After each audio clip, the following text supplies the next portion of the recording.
and girls, welcome back to my channel. Today we are going to build a PC for the budget of around 20k. Here we are using both mixed and new components.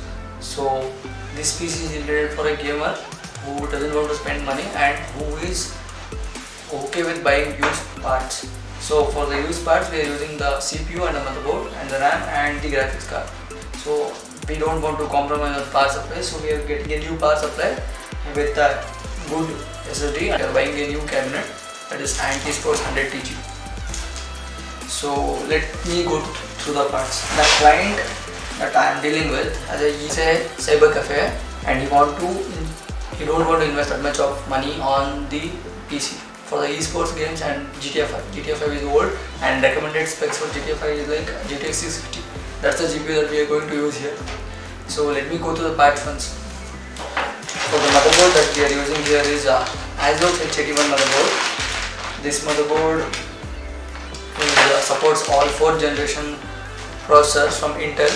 Currently I am running a processor i3-4150. This is a dual core hyper-threaded chip and here this combo comes with a cooler as well.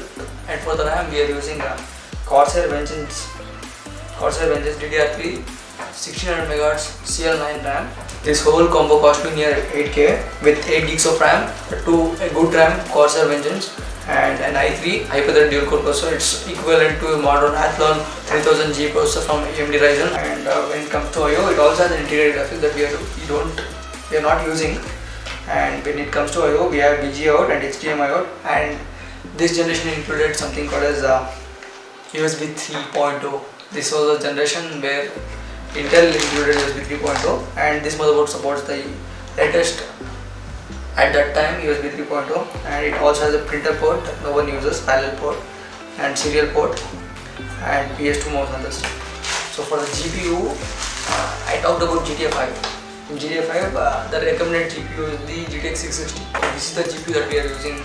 GTX 660 Ti. It has 2 gigs of GDDR5 and we can connect up to 4 monitors using this. And this specific card also supports SLI, which are not even seen in modern graphics card. But at this case, we are not using any SLI. Just for information sake, I told you. And for the SSD, we are using Galaxy Gamer SSD. It's a 120GB V9 SSD. So for the OS, we are using this. And for the game library, we are getting a used 500GB hard disk first.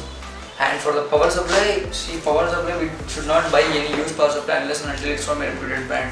So I don't want to compromise in power supply because the GTX 660 pulls a lot of power with the combination of Core i3. Core i3 won't pull that much of power, but GTX 660 will pull a lot of power. So I'm going with the Antex VP450 90+ certified power supply with black strip cables, and it has durable capacitor and it has 3 years of warranty.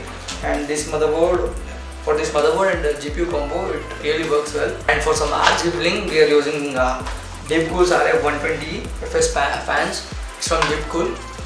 This fan is 120mm, like we can directly connect this thing to a motherboard. We are also buying some blue LED fans. So we have to maintain a steady airflow in the cabinet, and spending too much on the fans results in not getting a good configuration inside the PC. So I have went and bought these fans. These are regular blue LED fans that you can buy near 350 rupees on the market.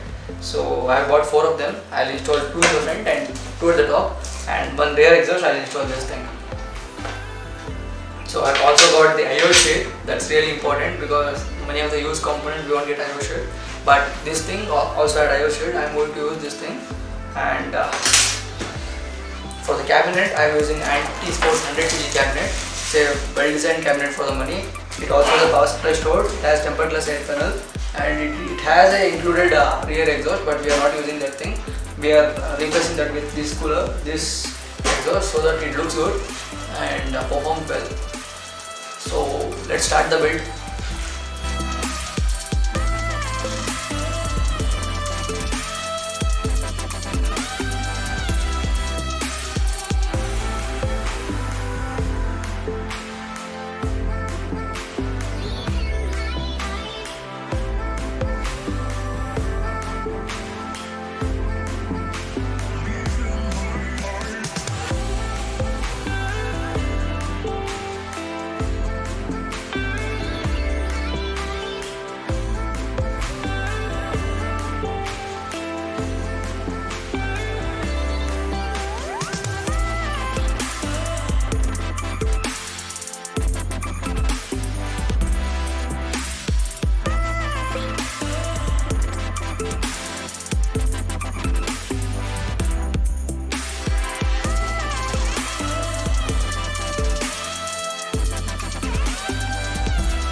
I removed the stock fan and I have installed this RGB fan with 4 extra blue LED fans in order to make it look good.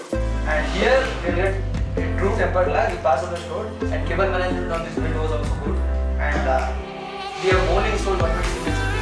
They are getting a ASRock motherboard with anti-GP 450 80 plus 35 power supply with black split cables, and it's also 80 plus 35. We can upgrade this build to a 4 i5, 4 i7 GPU. We can get 4 i5 4670 or 4 i7 4770. When it comes to chamber temperature, the GPU is under 75 degrees Celsius and CPU won't go beyond 60 degrees Celsius, and it performs really well in all the games. I use GTA 5 and NFS 7. In NFS 7, the NDP low settings we are getting around 45 to 50 FPS, and in GTA 5 we will in NDP we are getting around 80 to 90 FPS because it's the recommended requirement. GTA 5 is also old, so it's easier to run on this thing. When it comes to PUBG, PUBG emulator dropped to 60 FPS, so it is giving solid 60 FPS. And you can also play with Free Fire and other emulator stuff. So the build is complete. This is Kiran and we are watching the video. We'll see you on the